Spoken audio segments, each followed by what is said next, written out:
पालिका खबर अब विस्तारमा। संविधानसँगै देशमा संघीयता भित्रिएको पनि 6 वर्ष पूरा भइसकेको छ। एकात्मक राज्य व्यवस्थालाई विकेन्द्रीकरण गर्ने गरी 753 स्थानीय तह, 7 प्रदेश र 1 संघीय राज्य सत्ताको व्यवस्थापन गर्ने जिम्मेवारीमा संघीयताको परिभाषा छ। संघीयताले राज्य व्यवस्थाको खण्डीकरण गर्न खोजेको हो। अर्को अर्थमा संघीयता भनेको केन्द्रीय सरकारको शक्ति र जिम्मेवारीलाई प्रदेश वा स्थानीय स्तरमा बाँड्ने पद्धति हो, अथवा राज्य सत्ताको हक र दायित्व केन्द्रमा नराखी सङ्घ र एकाइमा बाँड्नु हो। तर अझैसम्म त्यो भएको पाइँदैन। कानुन बनेको छैन। कानुन नबन्दा ठूलो घाटा स्थानीय सरकार सञ्चालनमा परिरहेको छ। त्यसो भए के हो त सङ्घ र स्थानीय सरकारले बनाउन पाउने कानुनहरू? हेरौँ यो जानकारीमूलक रिपोर्ट। स्थानीय तहको निर्वाचन भए पश्चात 753 स्थानीय तहमा जनप्रतिनिधि पुगेको पनि 4 वर्ष पूरा भइसकेको छ। तर अभाव र कानुनी जटिलता सधैँ जनप्रतिनिधिले भोगेको समस्या हो। अझैसम्म स्थानीय तहले प्रदेश र सङ्घीय सरकारले कानुन नबनाउँदा जटिलता भोग्दै आएका छन्। जनप्रतिनिधिको सङ्घीय सरकारसँग लामो समयदेखिको असन्तुष्टि र आक्रोश पनि यही हो। अधिकार दिएको भने पनि हात बाँध्ने काम भएको भन्दै उनीहरू रुष्ट रहँदै आएका छन्। स्थानीय तह सम्बन्धी के कुन विषयमा सङ्घले कानुन बनाउन सक्छ? गाउँपालिका र नगरपालिकामा रहने वडाहरूको संख्या सम्बन्धी विषयमा, विशेष संरचना कायम गर्न सकिने सम्बन्धी विषयमा, स्थानीय तहको कार्यकारिणी सम्बन्धी अन्य व्यवस्था सम्बन्धी विषयमा, न्यायिक समितिले कानुन बमोजिम आफ्नो अधिकार क्षेत्रभित्रका विवाद निरूपण गर्ने सम्बन्धी विषयमा सङ्घले कानुन बनाउन सक्छ। साथै सङ्घले स्थानीय तह सम्बन्धी देहायका विषयमा कानुन बनाउन सक्छ। सङ्घ, प्रदेश र स्थानीय तहबीच समन्वय कायम गर्ने सम्बन्धी विषय, साझा सूचीका विषय र आर्थिक अधिकारका अन्य, स्थानीय तहको निर्वाचन तथा निर्वाचन सम्बन्धी विषय, स्थानीय सेवाको गठन, सञ्चालन, व्यवस्थापन, सेवाको स्तर तथा सुविधा सम्बन्धी आधारभूत सिद्धान्त र मापदण्ड सम्बन्धी विषय, नेपाल सरकारले सङ्कलन गरेको राजस्व सङ्घ, प्रदेश र स्थानीय तहमा न्यायोचित वितरण गर्ने सम्बन्धी विषय, सङ्घ, प्रदेश र स्थानीय तहले बजेट पेश गर्ने समय सम्बन्धी विषय, सङ्घ, प्रदेश र स्थानीय तहको बजेट घाटा व्यवस्थापन तथा अन्य वित्तीय अनुशासन सम्बन्धी विषय, सङ्घीय सञ्चित कोषबाट प्रदान गर्ने सशर्त अनुदान, समपूरक अनुदान वा अन्य प्रयोजनका लागि दिने विशेष अनुदान वितरण सम्बन्धी विषय, नेपालको संविधान बमोजिम स्थानीय तहसँग सम्बन्धित हालसम्म बनेका मुख्य सङ्घीय कानुनहरू कुन कुन हुन्?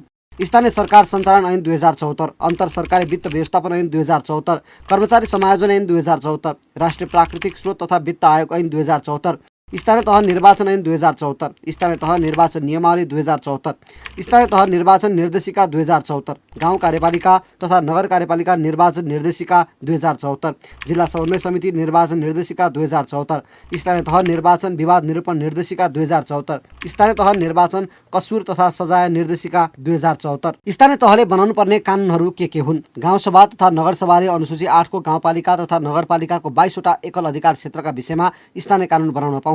गाउँसभा तथा नगरसभाले अनुसूची 9 सँग सम्बन्धित सङ्घ, प्रदेश र स्थानीय तहको साझा अधिकार क्षेत्रका विषयमा सङ्घीय सरकार र प्रदेश कानुनसँग नबाजिने गरी स्थानीय कानुन बनाउन पाउँछन्।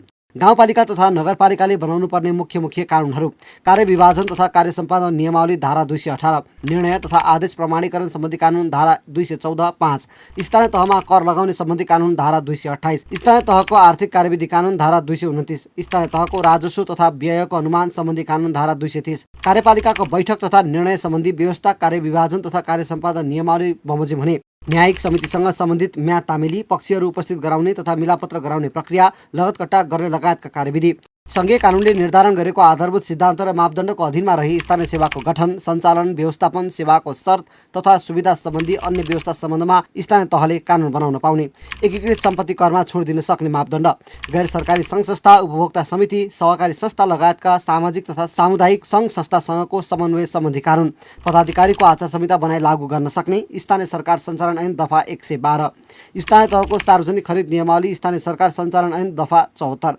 संविधान र कानुन बमोजिम गाउँपालिका र नगरपालिकाको अधिकार क्षेत्रभित्रका अन्य विषयहरू। स्थानीय कानुन बनाउने प्रक्रिया र चरणहरू के हुन्? कार्यपालिकाको, गाउँपालिका तथा नगरपालिकाको अधिकार क्षेत्रको विषयमा सभामा विधेयक प्रस्तुत गर्न सक्ने, पेश भएको विधेयक सभामा तत्काल कायम रहेका सदस्य सङ्ख्याको बहुमतले पारित गर्ने, पारित विधेयक 15 दिनभित्र सभाका अध्यक्षले प्रमाणीकरण गर्ने, प्रमाणीकरण भएको विधेयक ऐन बन्ने, सभाले आफ्नो कार्यप्रणालीलाई व्यवस्थित गर्न नियमावली बनाई कुनै सदस्यको संयोजकत्वमा लेखा समिति, विधायन समिति, सुशासन समिति लगायत आवश्यकता अनुसार अन्य समिति र विशेष समिति गठन गर्न सक्ने। स्थानीय तहले नेपालको संविधानसँग बाजिने गरी कानुन बनाउन सक्दैनन्, बनेमा स्वतः बदरभागी हुन्छ। यसका साथै संविधानको अनुसूची 9 को विषयमा सङ्घीय कानुन तथा प्रदेश कानुनसँग बाजिने गरी स्थानीय कानुन बनाउनु हुँदैन। यदि बाजिएमा बाजिएको हदसम्म त्यस्तो कानुन अमान्य हुन्छ।